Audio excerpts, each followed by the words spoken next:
I'd like to call to order the Park and Rec Commission meeting for Wednesday, October 20th. And Commissioner Zamatia, will you lead us in the Pledge of Allegiance? Sure. To the flag of the United States of America and to the republic for which it stands, one nation under God, indivisible, with liberty and justice for all. Thank you. And let's get right to our agenda. The very first item is roll call. Dee? Chair Greenberg. Here. Vice Chair Marshall. Here. Commissioner Davis. Here. Commissioner Lara. Commissioner Nigel. Here. Commissioner Zamatia. Here. And Youth Representative Bauer. Here. And Commissioner Pierce, who's not on here, but I will add him. Yeah. Pierce and Lara are excused. Approval of minutes. Has everyone had a chance to read our last minutes from September 22nd? Any questions? And does someone want to make a motion to approve them?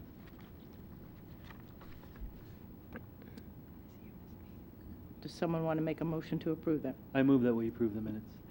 And do I hear a second? I second that. Okay, we have a motion and a second to approve the minutes of our September 22nd meeting. All in favor? Aye. Aye. Opposed? I abstain. I wasn't at the meeting. I abstained. I wasn't also at the meeting. Okay, two abstain, abstentions. All right, next one, we're under unfinished business. We have our project status report. These are all our ad hoc committees. And the first up is Catalpa Tot Lot, and that would be Commissioner Nigel. Thank you, Chair Greenberg. Our report is brief. Our committee is composed of Commissioners Zamatia, Davis, and Pierce, and Nigel. And what we've been doing is we've gone up to the park individually and assessed and took an idea of what's going on there. And we made a brief report, which is in your packet, and we have our observations listed there, talking about the materials in the park, and we complimented staff on the installation of the play equipment. Very well done. And then we had some points that were negatives, that we would like to see some more vegetation and plant life to improve the aesthetic beauty of the site. However, there's no water source, so that's something we will be working on in the future. It's also been suggested by Commissioner Zamatia that our main focus might be on the basketball court across the street, and we'll continue to study that and make a recommendation at a future meeting. One point to the public, and especially the neighbors of Rollingwood, near the Catalpa Tot Lot, we'll be installing the park sign there on Tuesday, October 26th at 1:30 p.m. And we'd like to encourage and invite the neighbors that are interested to join us at that time. Anybody else from the committee would like to add to that? Yeah, through the chair, correction. Paving at the Catalpa lot has already been approved by council funding. That was done at the last city council report for the playground, revised playground designs, as well as paving at the basketball courts. So that is going to happen. Excuse me, through the chair. Okay, I'll turn it back to the chair. Okay, great report. So, Dave, I guess your committee responsibility, not responsibility, but something that we would like is to follow up and give us a timeline when they plan to do the paving. We like to keep aware of all these things. I will note that. Also, when we have the sign installation on Tuesday, I'd like to really talk with the neighbors and get some more feedback from them, how they feel about the park. Very good. Randy, yes? If I can just add, we do have a little bit of an update on information about the basketball court. PG&E was out there doing some testing, and so they were they were potholing the court a little bit to do some testing on the pipeline. And one of the arrangements that we made with PG&E is that they will go back and they will be repaving the basketball court. So it's something that the city will not have to do. PG&E will, although obviously they will have to wait until the weather improves a little bit so that work can be done. I know that there's rain coming up projected for the next week, so they probably won't be able to do it anytime in the near future, and they'll have to wait till it gets a little bit warmer. But PG&E will be taking over the paving of the court.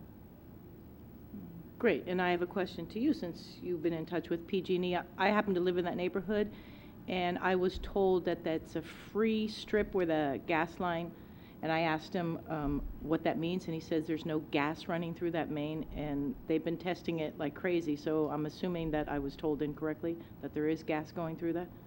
I do not know, and okay. it's also not the purview of this commission, so we can find more information and come back to you. But I don't know for sure if there is or not. All I know is they will be doing the paving of the basketball court. All right, so our next ad hoc committee is on Crestmore Fields, the Oversight Committee, and that is chaired by Pierce, and I think Commissioner Davis will give the report in his absence. Thank you, Chair Greenberg. So the committee met. The goal of our committee is to simply stay involved and understand the discussion with the San Mateo Union High School District. The 7-Eleven committee made a recommendation to the San Mateo Union High School board that the property at Crestmore is considered surplus. What's going to happen going forward, we're not sure, they're not sure. So our committee's goal is really to stay informed with the status of that. And also, I think a more important thing is really to identify future needs of that site, looking at the programs being used by AYSO, soccer, et cetera. So we're going to stay on top of the recommendations by the school district. We're planning actually to meet with either Liz McManus or Scott Lawrence, the superintendent. I had a discussion with him a couple weeks ago, and right now there's no decisions being made. But we want to know what they're thinking so we can be prepared to make decisions or to look elsewhere for field location. Great. Thank you for that info. Any questions?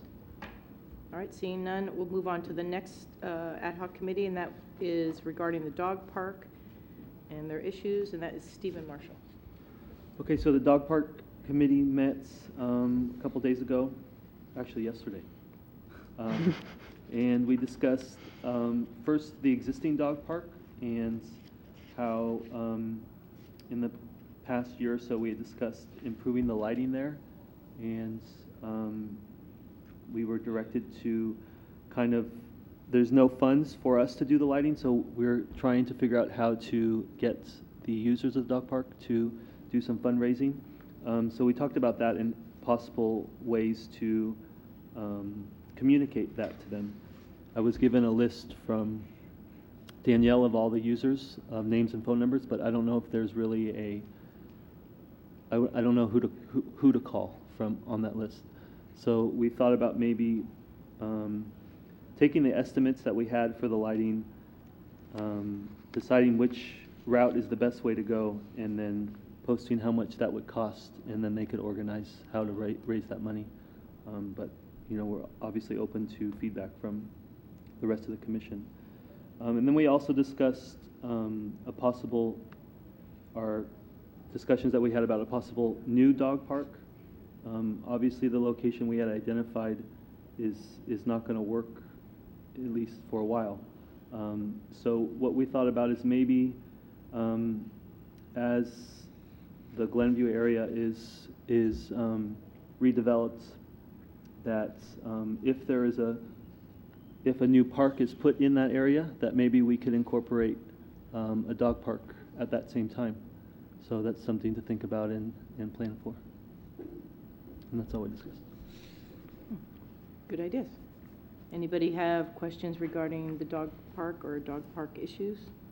Through the chair, Yes, Laura? So can't we simply formulate a letter that includes cost, discussion that we've had over the period of time, and then just mail that to any dog group user that attended our meetings? Yeah, I think what we should give them some sort of, like maybe we should decide on which is the best lighting idea, give them what that would cost, and then let them roll with the fundraising. So there's a recommendation made by the commission several months ago. Right.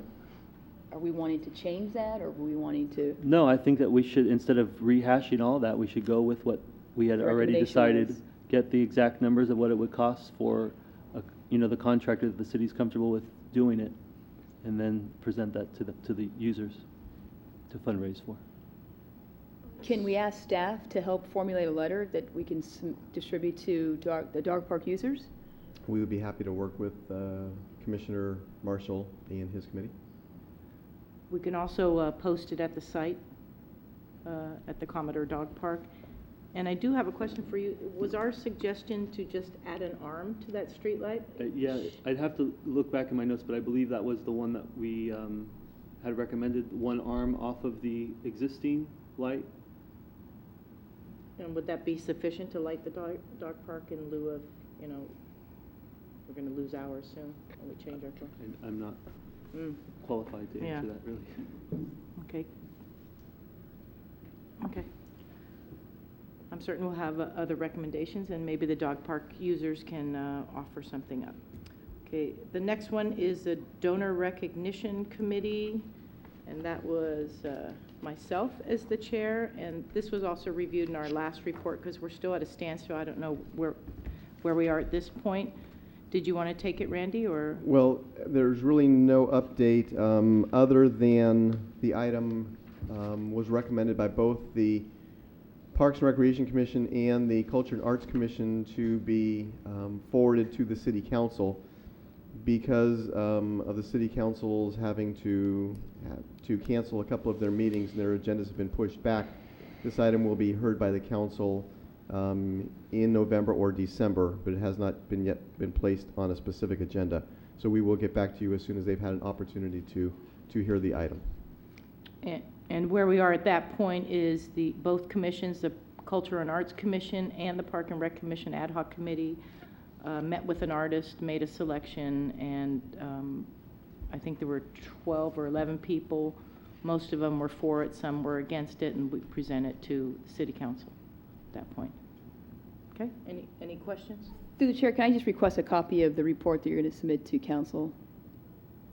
We will give you a staff report at that point, yes. Thank you. Excellent. Okay, the next ad hoc committee was the Lions Field Committee, and that was also Greg Pierce as the chair, but in his absence, I believe Laura Davis will give his report. Is that true? That is true, Chair Greenberg. Just want to see if you're concerned if I'm not ready. So the Lions Field Committee really was the athletic field committee, which had a couple goals in mind. Number one was we needed to determine whether or not there was additional athletic fields needed in San Bruno. Our second goal was to determine whether or not we needed to make improvements to existing fields. After determining that there are less teams, that there are less needs for practice fields, that adding an additional field in an area in San Bruno where there is no space was a challenge. So this group followed through the process and made a recommendation to staff, which recommended to council to make improvements at Lion Field. That's been done. What our next goal, which we've discussed, is we want to follow the process through completion. And there's the most important reason for this is sort of to feel like the time that we've put into this long process over the last several years, that we can understand and learn from the process to better make decisions as we move forward on other projects. Some things aren't as simple as just saying, yeah, let's do it. We've approved it, the funds are there, let's make it happen. and you sit and you wait and you wonder, well, okay, 6 months, 8 months, 9 months, a year later, and it's still not done. So through the process of understanding what's going on, hopefully we can better learn and make better decisions as we move forward on other projects. So an update on the improvements being made to Lions Field is that bids were received by staff on the 23rd of September. They've narrowed it down to 3 finalists. They will be interviewing finalists this week and hopefully meet with the top firm the following week. So there's movement and there's progression, and we'll hope to have more next month. Good report. Anybody have any questions for that ad hoc committee? Anything from staff? That's a complete report.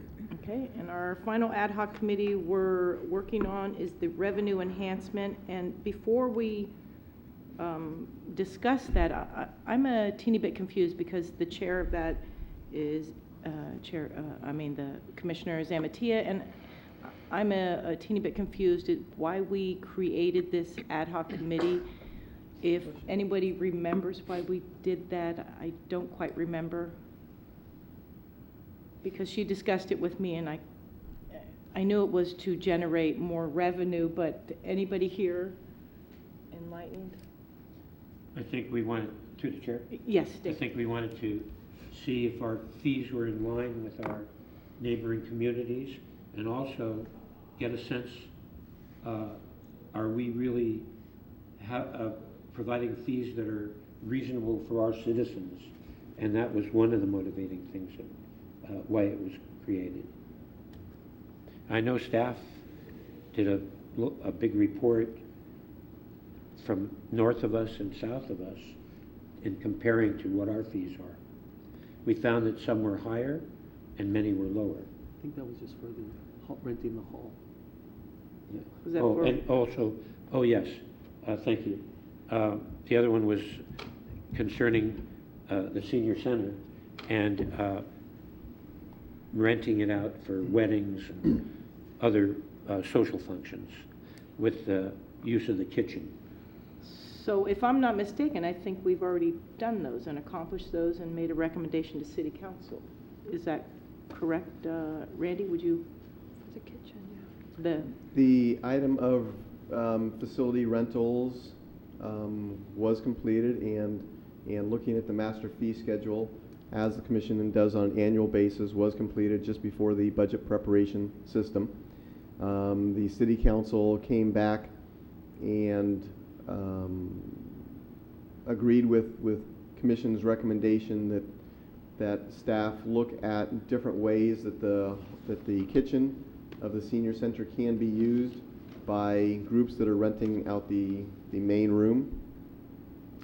We have worked with the Park and Rec Commission and with the Senior Advisory Board, and at the City Council's meeting next week, October 26th, they will receive the recommendation, which is to allow facility renters to be able to use certain items in the kitchen, the oven, the stove, the steam tables.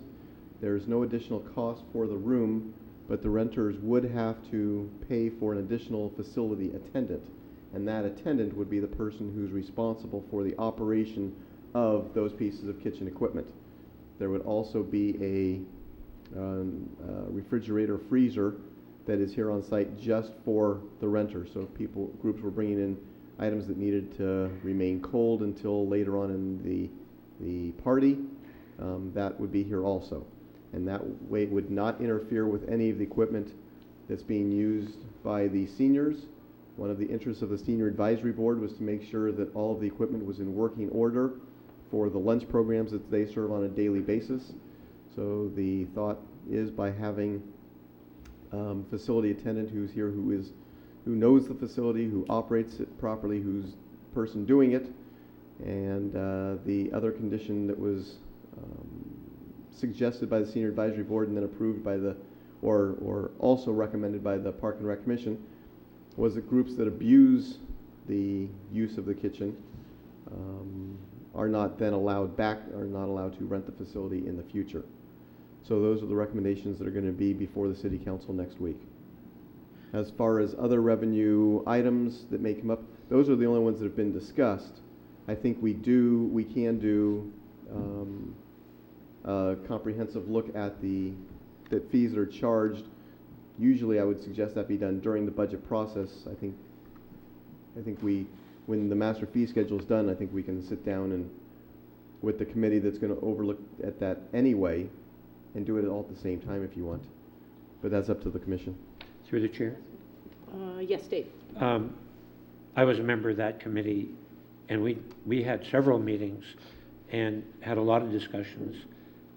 I'm not sure if we're finished yet. I don't know if staff feels that we're finished, but I think the procedure would be if staff notifies the chair that by definition ad hoc committee has one purpose, and once they finish that purpose, they're dismissed by the chair. So I think we're in limbo right now. We don't know, are we finished or not finished?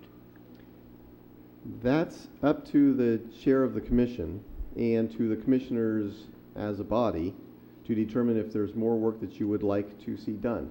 If you would like to go online and look at other cities, I would suggest that we stay to the peninsula and do comparisons of hourly rates of all types, different types of recreation classes.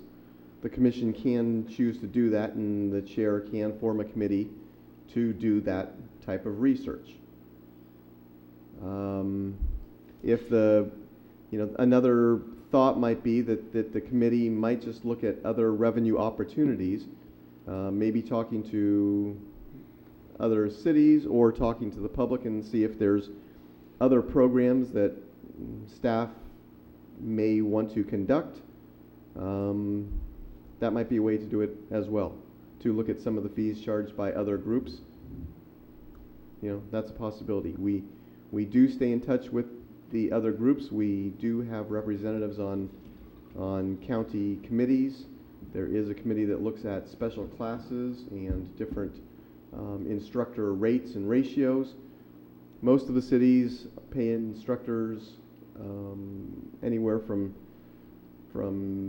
75 to 80% of the fees that are generated of the resident fees that are brought in. Our split is a little bit less. We typically we give the instructor about 65%, meaning the city keeps 35% in this case, and the instructors keep the 65%. So that's always a discussion that comes up in terms of ratios of how those things work. But if the commission would like to do more research, that's up to the commission. So I'll turn it over to Commissioner Zamatia and get her. Before we leave that, through the chair, I'm still a little confused. If that committee continues, are we going to give feedback about the fees for that person that's operating the kitchen equipment? The only one I'm familiar with is Belmont, and I've been there for several parties, and I've been there when caterers have been there, and I think they had one staff member on duty. But are you familiar with other cities off the top? If not, we can go into it later, but maybe we could go to them and see if we're in the ballpark in terms of fees. Well, I mean, if you're referring to if you're referring to facility rentals, I think our intern, Jason Erickson, did a very good study of that and presented the information on that. In terms of facility attendance, most facilities will have one attendant if the group is small or if the group has no alcohol during their function. Usually there is a second facility attendant or security on groups that are larger or groups that are serving alcohol at the same time. And that's not throughout all of the cities on the peninsula, but that is standard practice for the majority of the cities that you'll find on the peninsula. And I think we are in keeping with that.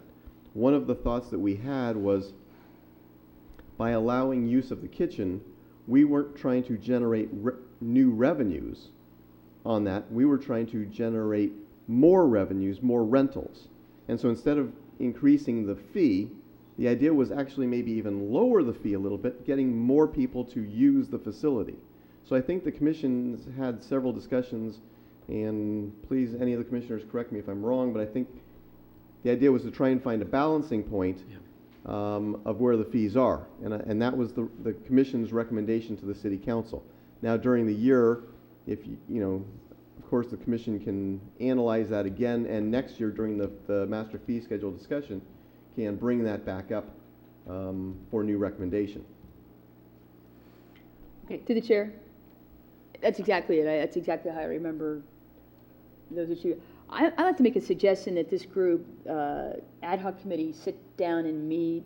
I suggest with a staff person to sit down and maybe clearly define what your goal is and objective, and then to determine at that point whether or not you want to continue. And I'd like to suggest that, we're in dire times, and any additional information we can provide staff on areas we can make some more money, maybe be more, sometimes it's not about increasing costs, it's about increasing numbers of participation, ways to advertise, ways to communicate, ways to get the word out. Parks and Rec will always be the department that gets the cutbacks. So, in areas we can support that and help it, that's part of our goal. So. Through the chair. Oh, go ahead, Randy. Well, just one more statement, because I think Commissioner Davis touches on something that's very important, and we always encourage. The commission, almost by definition, is the eyes and the ears of the public. You also act as a liaison between the community and staff.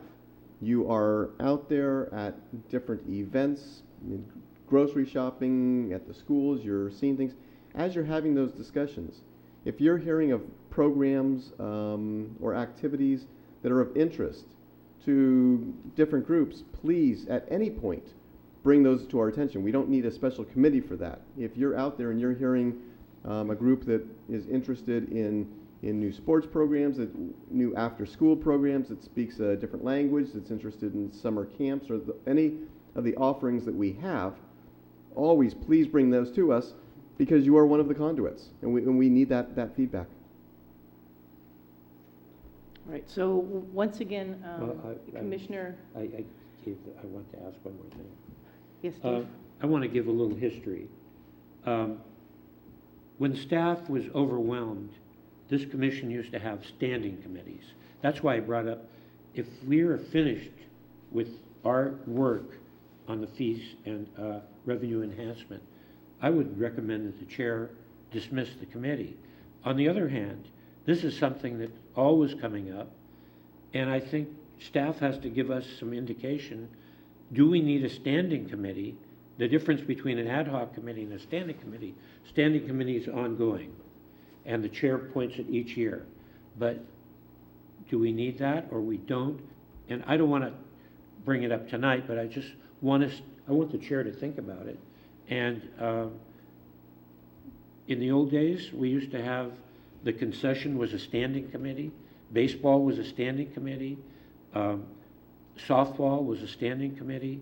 We had about 7. We had an art committee that was a standing committee. So do we need to go back to that or not? And I'm not trying to generate discussion now, but I'd like it to come up on a future agenda. All right, so once again, I'll refer to the chair of this ad hoc committee, which is Lucy Zamatia.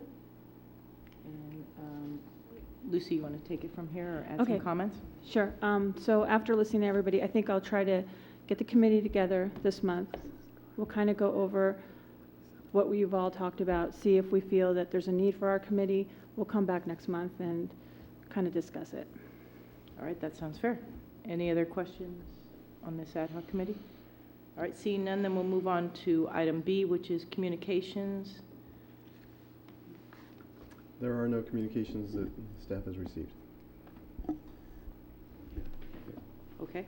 I thought you were Okay, and item C is public comment on items not on the agenda. Does anyone wish to speak on an item not on the agenda? Anyone? Okay, then we'll go to item D, which is new business. And this is the award nominations for the CBM. I never get the initials right. CAPRCB. Yeah. That's it.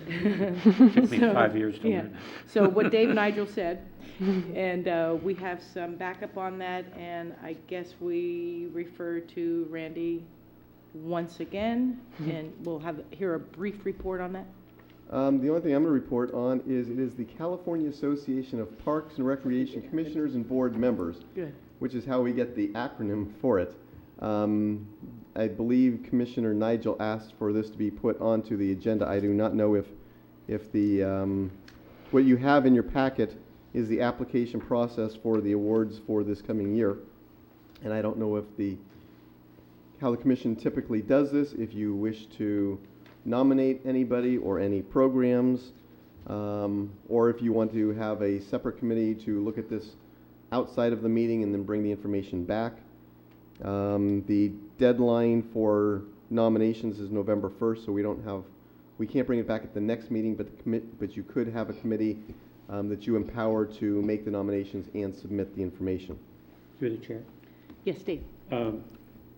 I asked Randy about this, and due to budget cuts, correct me if I'm wrong, we're not renewing our membership. And since we're not members, I'm not exactly sure, but I don't think we can make nominations. Oh, well, that was easy. Okay, so. And we have in the past, actually, we've nominated staff, and 2 of our staff have been recognized by the state in the past. Great. Okay, then we'll move on to our next item issue, which is the Pee Wee Baseball League, their donation of a scoreboard for Diamond 3, which we're quite excited about. And did staff want to give that report? I would be very happy to give a brief report on that one and then introduce our representatives from Pee Wee Baseball.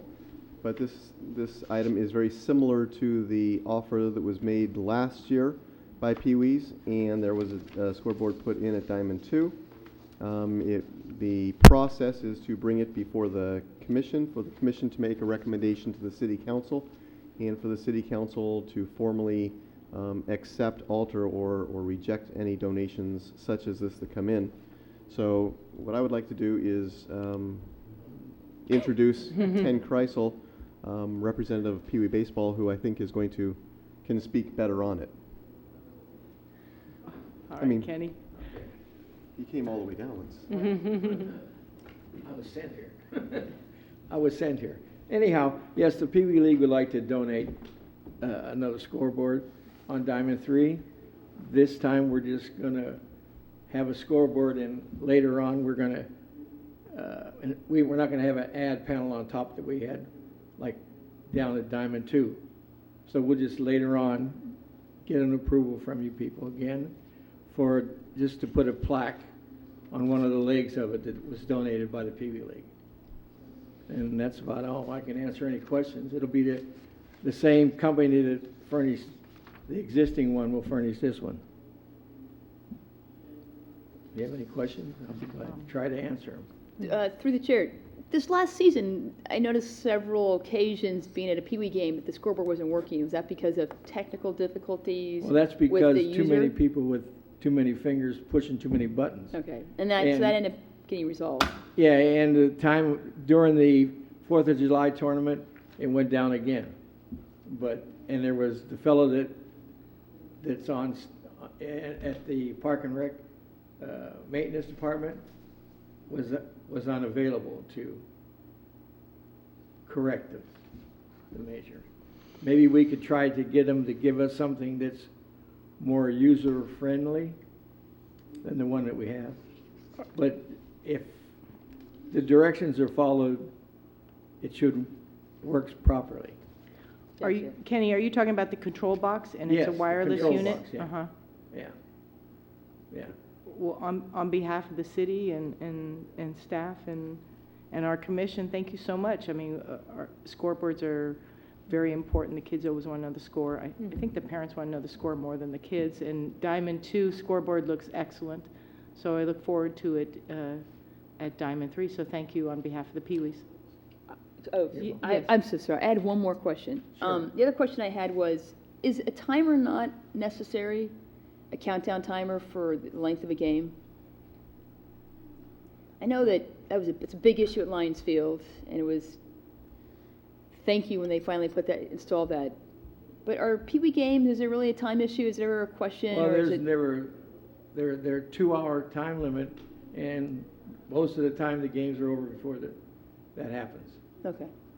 So a timer is not needed in our situation. I don't think even in girls softball that use it, that would be using it too, that a timer is. We're not that limited to time as the adults are. Just a question. Thank you. Okay, so once again, on behalf of us, thank you so much, Ken. You're welcome. Madam Chair? Yes, We Randy? do need a formal motion from Oh. the commission if you're assuming that your motion is to recommend it, that the city council accept the donation.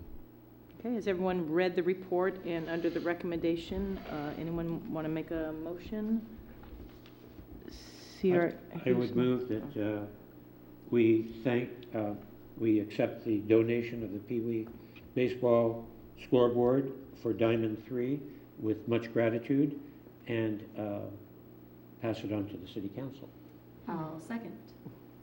So it's been moved by Commissioner Nigel and seconded by Commissioner Bauer to accept the scoreboard from Pee-wee's for Diamond 3. All in favor? Aye. Opposed? On the question? All right.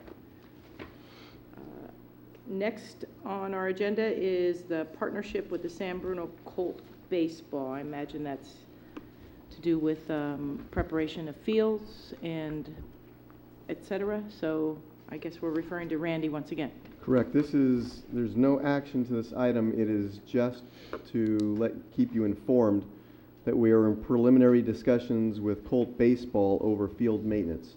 As you may remember from our discussions back in the spring, with the city's budget cuts, the city park staff has less staff to attend to some of the details of parks maintenance. Because of the safety concerns around the sports fields, especially during baseball and softball, we will continue to drag the field on days when the fields are going to be used. We wouldn't want a child getting a ground ball injury to the face or other area because the field was not properly groomed. However, where we do have less staff now, we are cutting back on some of the aesthetics. And so we have asked all of the nonprofit groups to do their own field lining. Colt Baseball has come forward and says they are willing to do even a little bit more than that to help the city out. And so we are having discussions with them about repairs to the mounds and setting the bases. As long as they would still do the chalking, they will maintain their own dugouts and some of the other items. So this is just to let the commissioners know that we are having the discussions with them. Colt Baseball would be working with a couple of the other groups that use Lara Field, and we are specifically talking about Lara Field at this point. But they do not use the field until high school JV baseball is over, so that we're not looking until sometime in May anyway.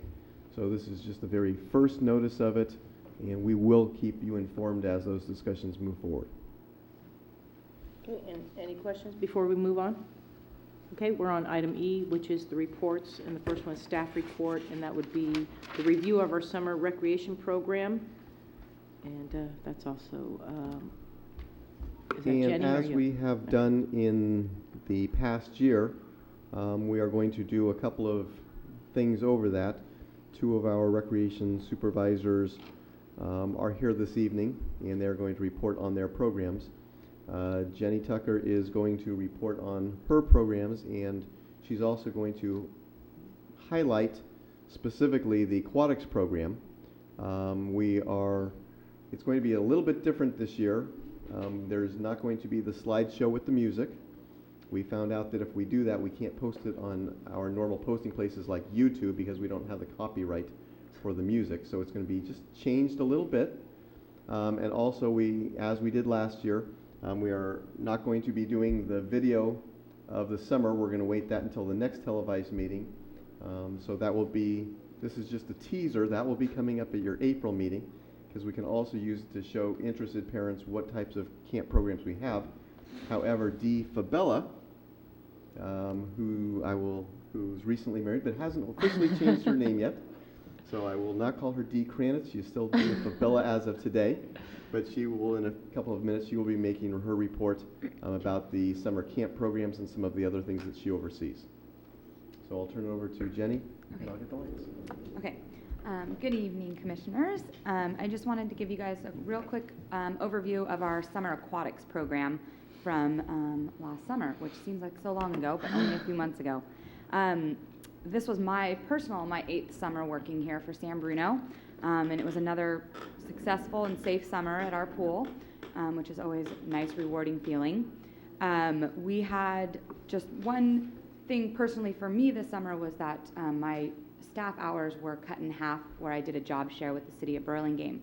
So instead of being available for the pool 40 hours a week, I was only there 20 hours a week this summer.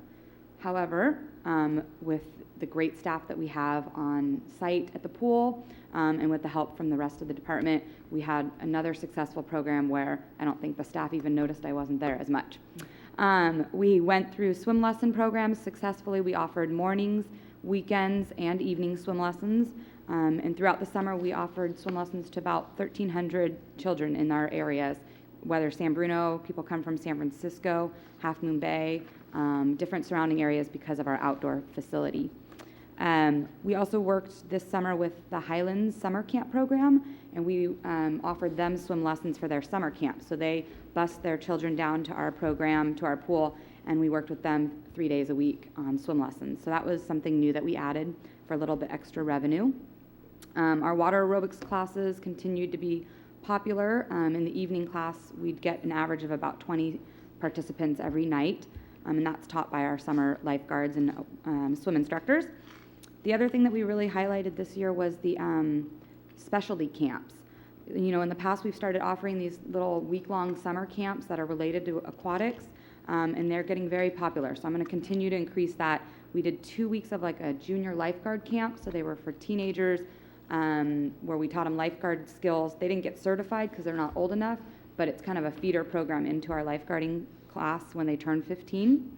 And we also offered 2 weeks of our swim and tennis camp, which is popular. We had a waiting list for that. So they play tennis with the instructor, like a lesson in the mornings, and then they go over to the pool in the afternoons. And this summer we also did a soccer and swim camp. So some of our lifeguards that also play high school soccer did soccer with the kids in the morning and then took them over to the pool and did water stuff in the afternoon. So looking forward to doing a few more of those things next summer. Again, we had our volunteer program where the teenagers in the area helped with our swim lesson program. So we had about 20 of those volunteers this summer that help teach swim lessons. And again, another one of those things, it's a feeder program for when they turn 15 and they can get hired and trained from our staff. They've already gone through some of the training that we put the lifeguards through. And that's similar to Dee's camp volunteer program as well. And then the pool's still currently open right now because we are renting out to the school district, and Mills High School water polo is using our facility. So because they were using it in the afternoon, we were able to extend our season for water aerobics and lap swimming in the early mornings and some weekend shifts. So we actually just closed to the public on October 15th, so last week. So we stayed open about an extra at least 6 or 7 weeks than we usually do. So that was good to bring in a little bit of extra revenue. And then the Mills pool will be using the pool until next week when their season ends. And then we'll be shut down, but we will be offering the polar bear plunge again this winter in January. So information on that will come out in our winter activity guide. So that is a fun event for everyone. But I just put together a few pictures of some of the things from the summer from the pool. So I'll show you guys those really quickly. This is just a picture of all of our staff. and some pictures from our training programs. The lifeguards, it's so cold they have to put towels over them because this is a victim and it just gets so cold pulling them out. Whistle practice, teaching the lifeguards how to blow their whistle properly, which you would think would be an easy feat. It's not. This is the staff practicing some of their CPR on each other and on a mannequin. This was a joint staff meeting that we did with San Bruno and Burlingame. So half of those are San Bruno staff and half are Burlingame. Some pictures from our swim lesson programs. Again, we offered swim lessons to 1,300 kids this summer. So we had good numbers for our swim lessons. Kids had a great time, learned a lot. There's Sierra, one of our commissioners. Some of the lifeguards. This is one of the evenings, water aerobics classes, which was one of the warm evenings. I think there was like 30 participants. And in the back, you can actually see our the Mills water polo. They were practicing dry land, so multi-using of the pool there. And that's a picture from some of our junior lifeguard camp participants. And we had them, these are the little kids, or the junior lifeguards watching the pool with the lifeguards. So they got a kick out of that. And that is our picture of our camp and our pool staff where we do an event. Dee and I put together an event every summer where we kind of do a team building activity for all the camp and pool staff. So that's just a quick recap of our summer. And I think that's it from my report. If you guys have any questions on the aquatics programs. And if I can just add on to that, as we had the previous discussion about the revenue committee, staff is getting far more conscious about generating revenues, cutting back on costs, etc. And I know we will go through the 3-year budget summaries in a moment, but the two items that Jenny brought up were very specific, and the one where we had the one-time opportunity with the city of Burlingame to share Jenny and her time generated roughly about $12,000 of revenues to the city. And the second one is renting out the pool to the high school district. And again, these are both one-time opportunities, but we're going to continue to look for those wherever possible. The high school district, they had several pools that the district in the fall is still working on. They're making repairs to, so their water polo teams, they need a place to practice. Can't give you a cost figure of that, as the program just ended. It was based on the number of hours that they were using the facility. So over the next week or two, we will pull together the financial information, and we can report back on that at your next meeting, how much extra revenue that had.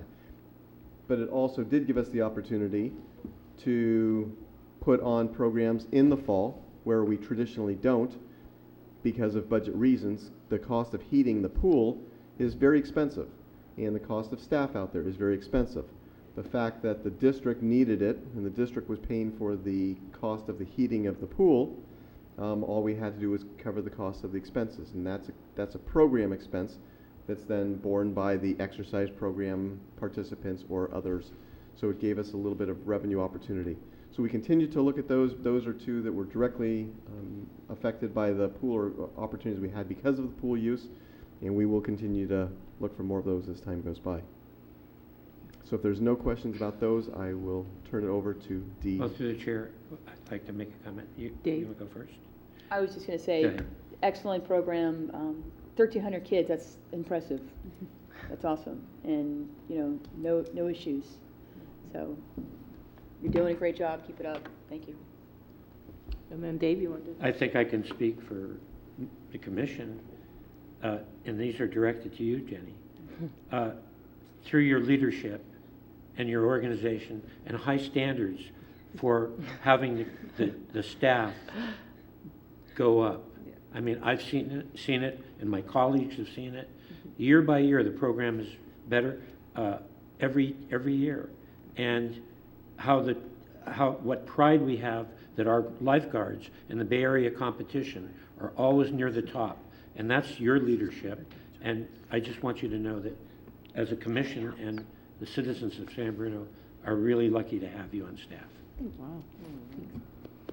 Well said. Wow. Thank you. Okay, that's good. Let's Sure. end on that happy note. And I want to come to the Halloween parade. So, Dee? Hi, good evening, Commissioners. So this evening, I have the privilege of talking about my passion, the summer day camp program. And this is my 7th summer here with full-time with the Recreation Division. And once again, it was a safe and another successful summer. And I'm going to start off by talking about the day camp staff. The entire staff from last summer returned for the 2010 season. And because of that, we were able to take our training to a higher level by doing new and different things during the training. And we did things a little bit differently from new camp scenarios, from different discussions regarding behavior management to new games and arts and crafts, and working more closely with our volunteers or leaders in training.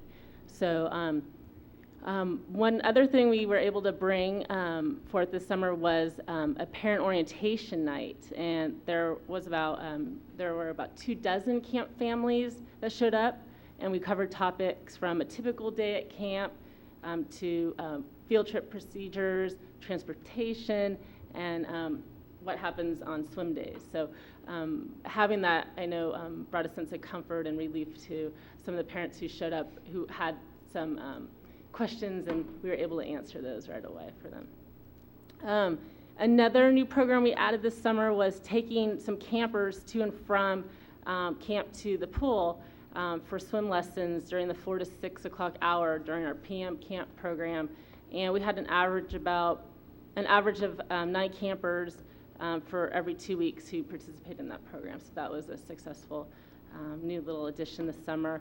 So overall, we had a nice increase in numbers from last year. We had over 1,400 camp signups this year, which is 131 more from last year.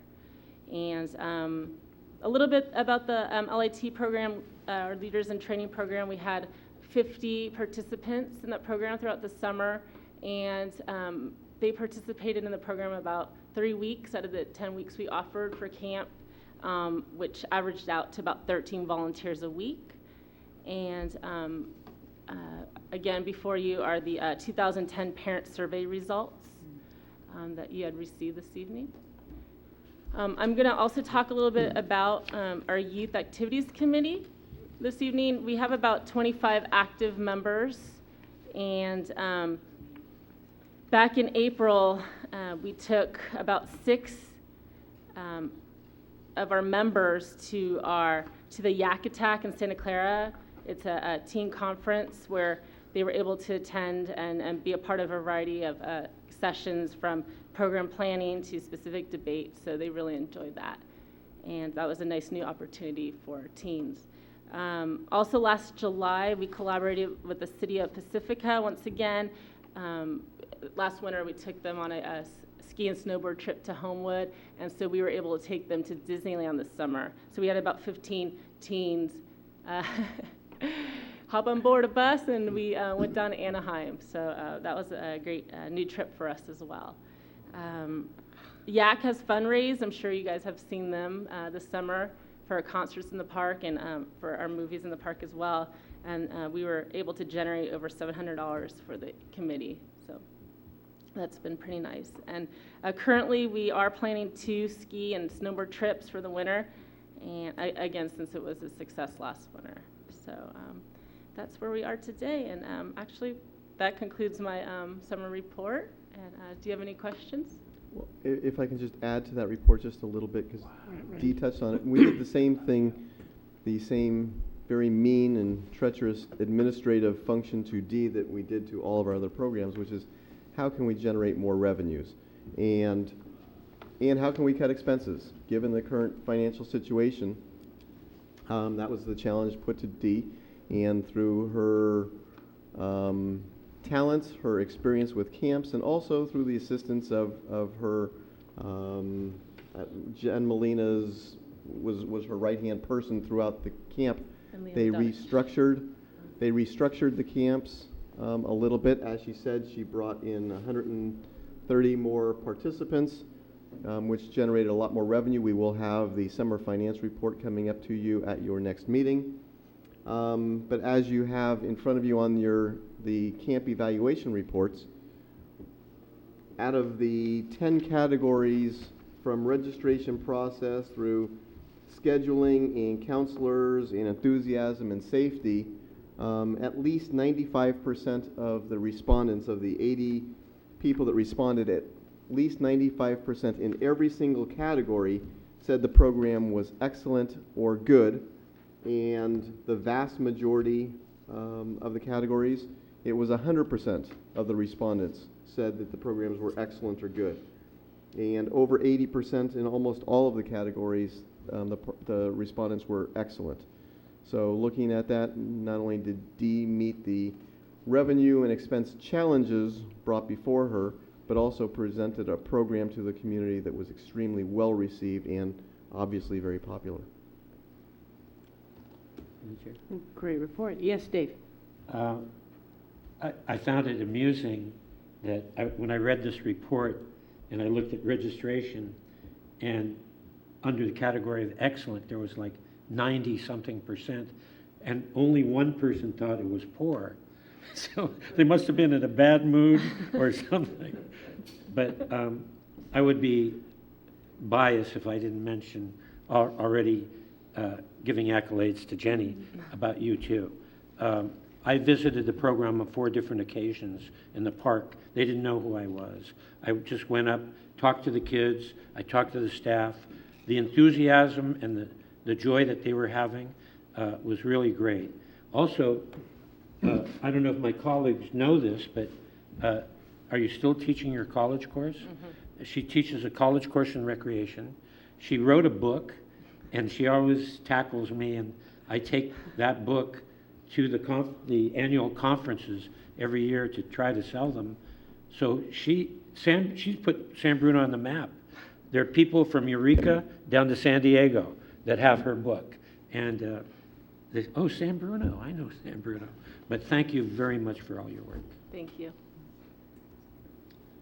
Great. That was I was great. going to say, through the chair, Yes, Laura? again, very well said, Dave, thank you for that. But, I mean, I think it's just to say that you've increased numbers is, you know, that's outstanding in itself. I mean, these are hard times, and, you know, a lot of people are without jobs, and there's a lot of families that either the wife or the husband doesn't have a job, and so putting kids in programs like this is an expense that they can't afford. So even in these really bad economic times, to increase the program participation just says a lot about the program itself. And, you know, to constantly keep changing it and to make it something that's more fun and exciting, you know, is about what we have. We have this amazing staff that is coming up with great ideas and making things fun and wanting a program that the kids want to attend. So again, kudos, good job. Thank you. Madam Chair, if I Yes, could just and add, Randy? because Commissioner Davis brings up an excellent point about the families that are struggling right now and those that cannot afford the programs. And one area where we have seen that is in the scholarships. And if there are opportunities that the commissioners see through fundraisers, nonprofit organizations, service clubs, etc., to help us increase the amount of funds that are available for youth scholarships, now is the time to do that, and let us know in the upcoming days and weeks as you see those opportunities happen. As we have taken on many more programs, and an example of that would be that our department has now taken over the youth sports program, the intermediate school program. We are working with the PTA at Parkside for youth scholarships, but we are to the point where we don't have the scholarship money available to the kids, and it would be a goal of staff, and hopefully the commission can assist us. You say there are no more funds in the scholarship? We are at the point where we need additional funds in the youth scholarship account. Then we need to hit up. And through the chair, can you explain, is the funds that get donated to that program, 100% of it goes right back into 100%. allowing another child to participate in a program and they wouldn't have gotten the opportunity to do so? Absolutely. We prioritize, because we don't have enough for everybody and for all of the needs that are out there. We try and focus it more on youth programs that are latchkey type situations. If it's somebody who's coming in for a 1-hour class, We will try and assist, and we realize that there's enriching benefits of that, but that's also the situation where a parent or an adult is bringing them down and staying with them and bringing them back.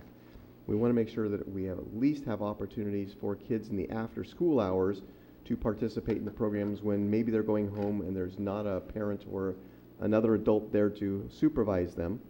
And so if they can do something that's supervised, enriching, healthy, that's the type of thing we're looking for the summer camp programs. We want to make sure that everybody has an opportunity to go to summer camp so that they are supervised all day long. So those are the types of priorities that we've established for those funds. So Randy, let me ask you this.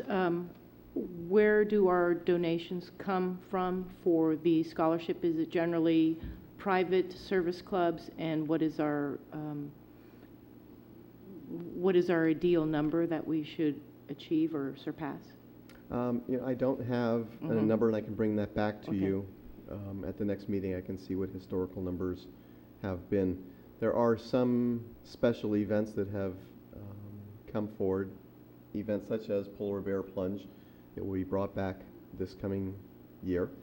Others have been requests through the service clubs, and we do a letter writing campaign to our local service clubs, and that has been a benefit, and we will continue to do that, and our service clubs have been outstanding in terms of their support.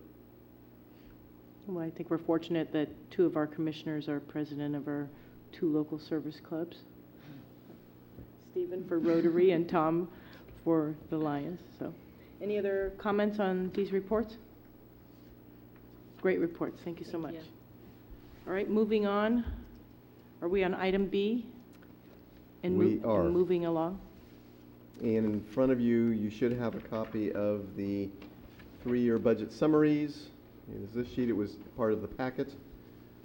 But what this shows is the different divisions. I'll pause for a second. I believe that was in the packet. And as I know, a couple of commissioners are just looking for it, so I'll give you everybody a second. What it shows is 4 of the 5 divisions of Community Service Department: the Library Division, the Parks Division, Recreation Division, and the Seniors Division. The 5th division is Facilities, and as that's an internal service fund, we did not include it in this report. That means that the Facilities Division is funded by allocations from each of the divisions or departments throughout the city. For example, our custodians maintain City Hall. A little bit of funds come from each of the City Hall departments to go into that. Do I have the wrong report? No. Do you have the other one? You're right. Okay. So that's why I did not include that here in this report. To summarize it very briefly, the revenues collected for recreation in 2009-2010, so the year that ended with June 30th, 2010, the department collected $850,000 in revenues. Through the chair, I'm sure, are we looking at, what report are we looking at?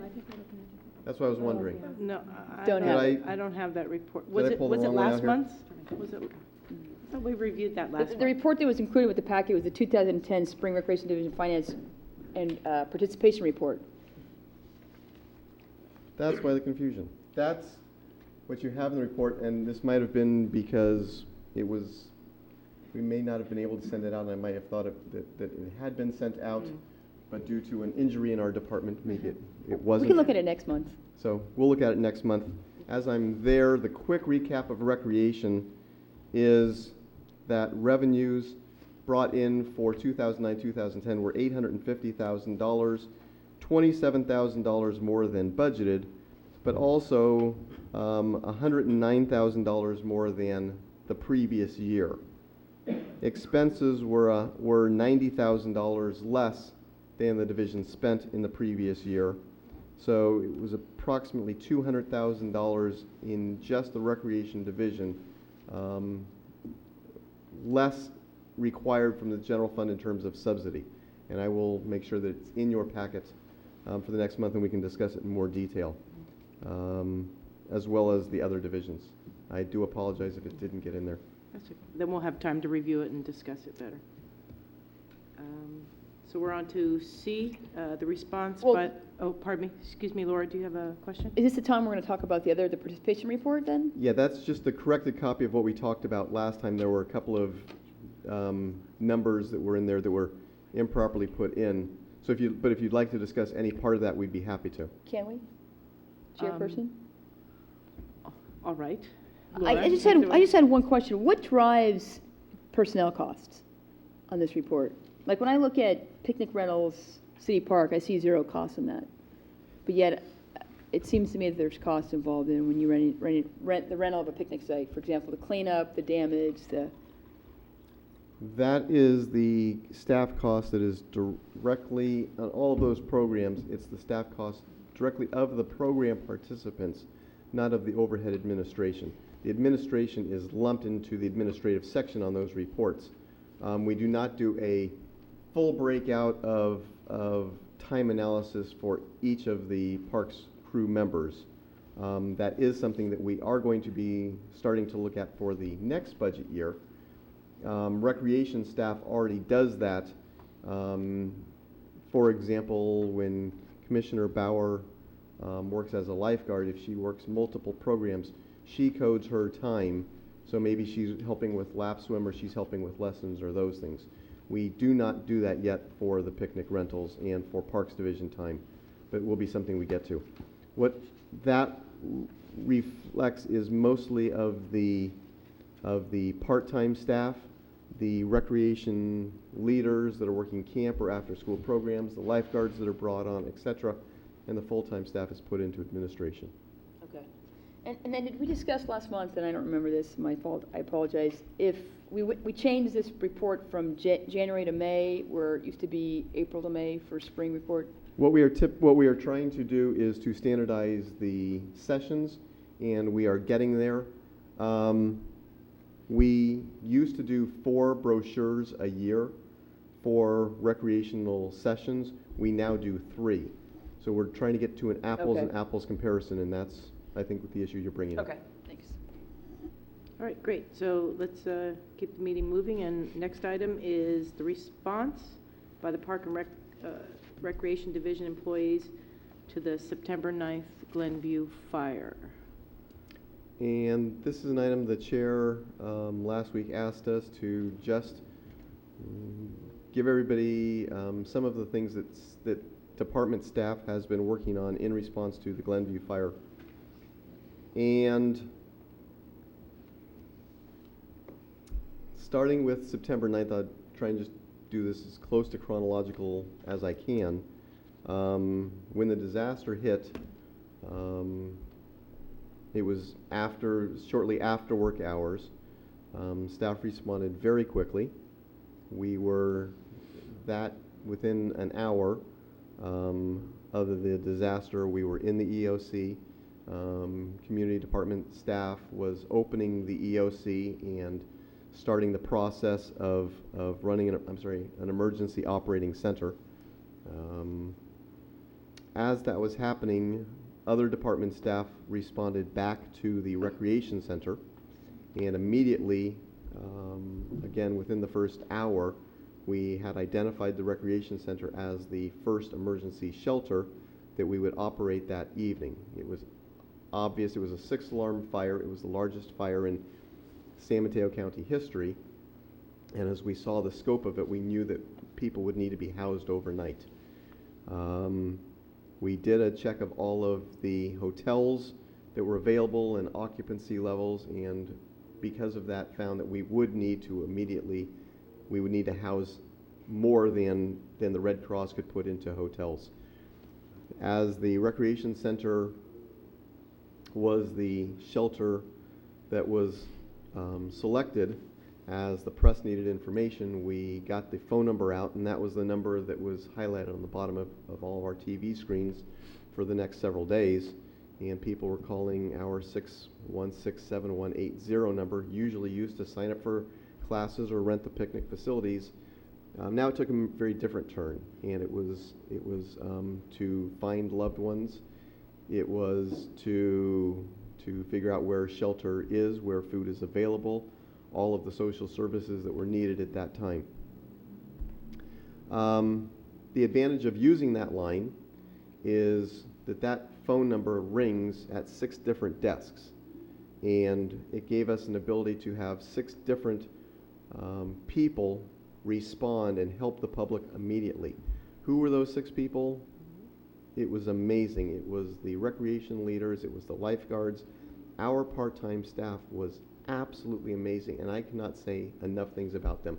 And I don't want to single out anybody in the city because every department was fantastic in how they responded. But my personal appreciation, we shouldn't have high school kids and college kids answering the types of questions they had to on Thursday night, on Friday, on Saturday, on Sunday, on Monday. And how do I get food, and how do I find shelter, and how do I find my loved ones? These guys were amazing. And our recreation supervisors and recreation manager were standing there behind them, giving them the updates, and we relayed the information from the emergency center back to the staff, and it was extremely, it was just amazing how fast and how accurate the information got there, and what a wonderful job they did. And so all of them are truly to be commended. We did open up a second shelter at the senior center that same evening. Fortunately, we only had to shelter about 50 people total. Most of the people that were evacuated from the area, over 300 homes were evacuated. Most of the people have friends or family that in the area that they could stay with, or were able to find other accommodations. We only did the sheltering for one evening.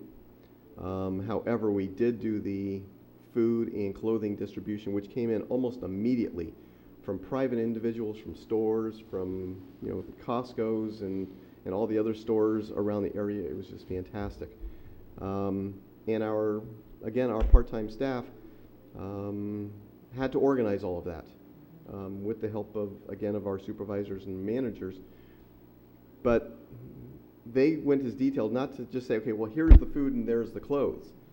But all the clothes were organized and put into boxes that if a woman size whatever was looking for something there, you go to that section, and that person could find clothes organized that well and that detailed. We also did breakfast, lunch, and dinner for about 150 meals for 8 or 9 days.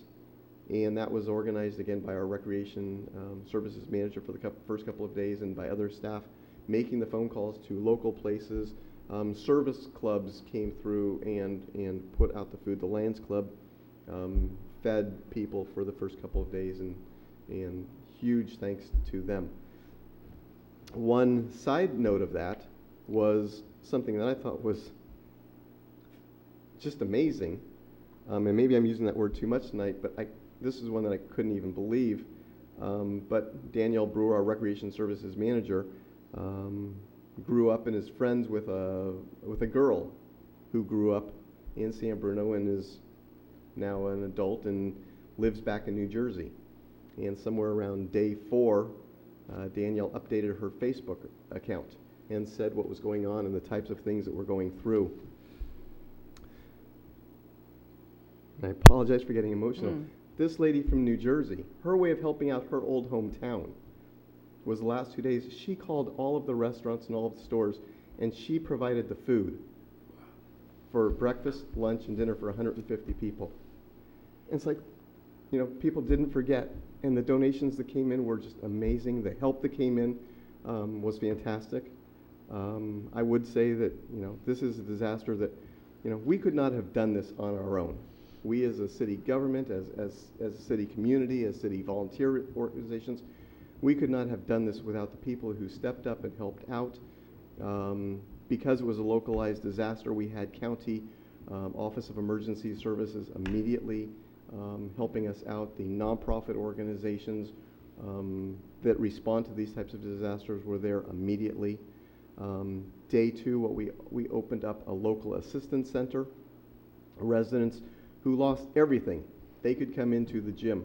And we canceled all of our programs for several days, and people could come into the gym and you could get a copy of your driver's license, you could get a social security card.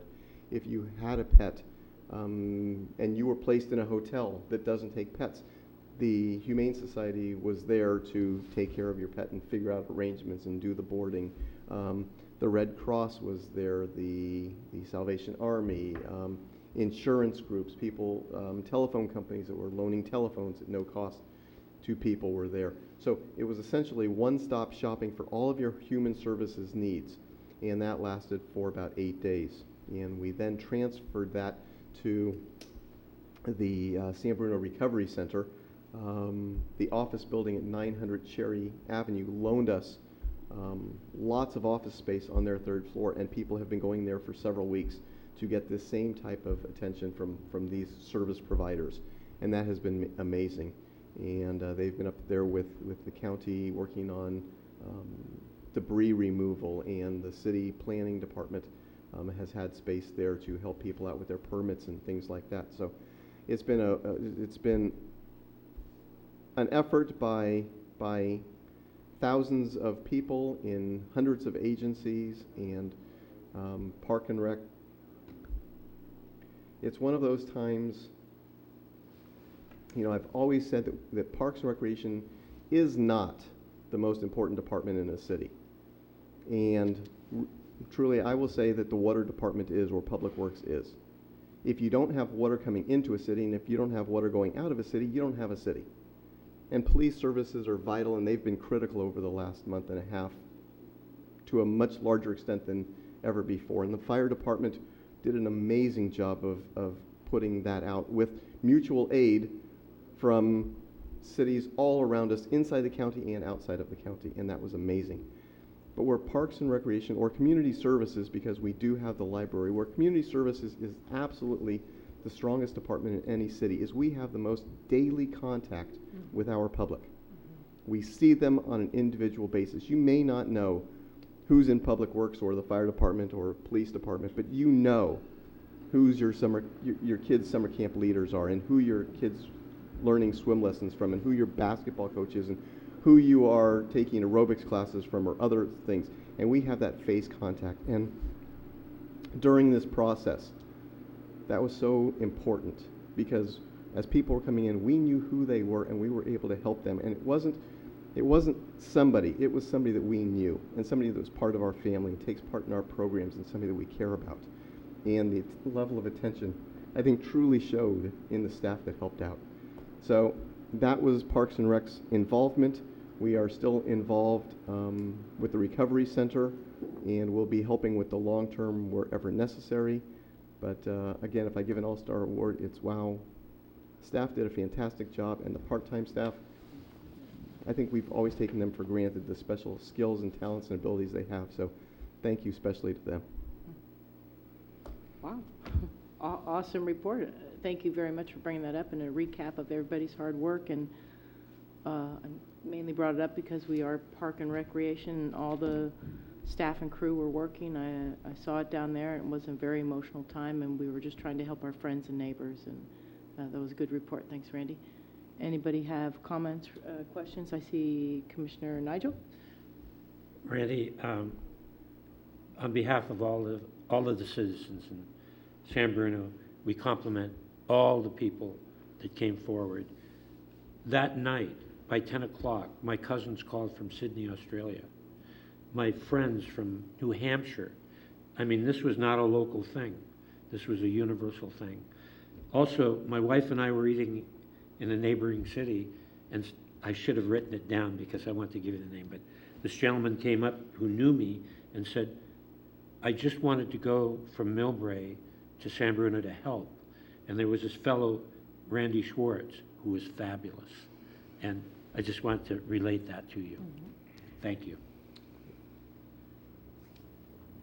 All right, any other comments? Great. Okay, our next item on the agenda is our upcoming events, and we all received the dates of that. And I know the biggest one I'm looking forward to is the Goblin Grotto. That is October 28th, and it's pre-registration. Did anybody want to elaborate on that? It's 5:30 to 6:15, or 6:45 to 7:30, and I love getting these dates, so I hang it on my fridge, and I know when these events are happening. I love this. Okay. Jenny? Yeah, we do have flyers for you guys if you want to pick them up back there, but Thursday evening, it's for children under 10. Tickets are, need to be purchased ahead of time. They're $7. You can purchase them at the Recreation Center. And there's 2 different time slots, like Lori said, 5:30 to 6:15, and then another group comes in from 6:45 to 7:30. And it's a fun, safe place for the children. There's carnival games, and then the local businesses that sponsor the event, we build cardboard houses that look like their business, that are a replica of their business, and the children have a safe place to trick or treat at the house, quote-unquote houses. So it's a fun event, and it does sell out every year, so make sure you purchase your tickets ahead of time. And we do need volunteers if anyone wants to volunteer for that event from 5 to 7:30 that evening. They can contact the Recreation Center. Okay. Any comments or questions? You say item E? Okay. Then thank you also for the upcoming events we have, and these can be found on our website under the Recreation Department. Okay, so as I say, item E, Highlands Gym reservation. It's an oral report. I believe they came to us, and staff is addressing this issue and has addressed it. Randy? Correct. We have met with the representatives from Highlands School or Highlands Athletic Program that approached the commission at the last meeting. They requested 5 hours per week of gym time, or 5 to 8 hours per week. They've been given 7 hours of gym time at this point. We are still continuing to work with all of the groups. The idea is we need to work with them in the priority system that's established in the master fee schedule. We are going to change the process, though, a little bit. In the future, we're going to treat the gym use, as we're having more and more gym use, we're going to treat it more like we do with the fields, where we will have a meeting of the gym users and sit down and have the schedule, just as we've done with the soccer, baseball, softball groups, etc. in the past. So it'll be a little bit more of a concerted effort rather than a first come, first served basis. To the chair. Yes, Laura? It's exactly what I wanted to say tonight. Oh, okay. So, yeah, I think. I'll take it back and I'll let you say it. So. No, gym use is, it's been an issue for a lot of years, and with more programs at the gym, I think it's probably only fair that the gym users get together and meet to determine what everybody's needs are and come to some sort of agreement. So, excellent idea. Good. Okay, under reports, now we're on to commissioner reports. I think the fair thing would be just to go down the line, and we'll start with Commissioner Bauer. She always has exciting things from I do have her life. exciting. Okay. Sierra? Next Thursday, Friday, and Saturday, the 28th, 29th, and 30th, Cappuccino High School's drama department is putting on Neil Simon's The Good Doctor. It's a comedy, a cast of 15, really good show, 7 o'clock in the Cappuccino cafeteria. And are you in this production? I am in this production. We look forward to it. And it's in the cafeteria because the theater is being worked on? Yes. Yeah, under construction. Yeah. Commissioner Davis? Nothing? pass the Seeing torch. nothing? Commissioner Nigel? I just want to congratulate Dee upon her recent marriage and wish you good health and much happiness and continuing success. Thank you. Great. And I'll go next, seeing I'm in line. There were 2 things on my agenda. Arbor Day was this past Saturday, and I participated in that. We had it at San Bruno Park and Buckeye Park, and you selected your location. And I went to Buckeye Park because I very rarely visit, and I forget what a beautiful park that is. And did you know, I learned something new this weekend, that we have the oldest living memorial, Vietnam Veterans Memorial, in Buckeye Park. It's a grove of trees planted by the Griffiths, Norma and Dick Griffith, thank you very much. It was planted, I saw the plaque, October 5th, 1970, and it's the oldest living Vietnam memorial in the state of California. And they started initially with 25 trees. And we asked her, she was asked, why 25 trees?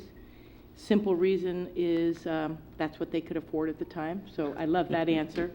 And we thought we would get her as a guest speaker because she's very passionate about this.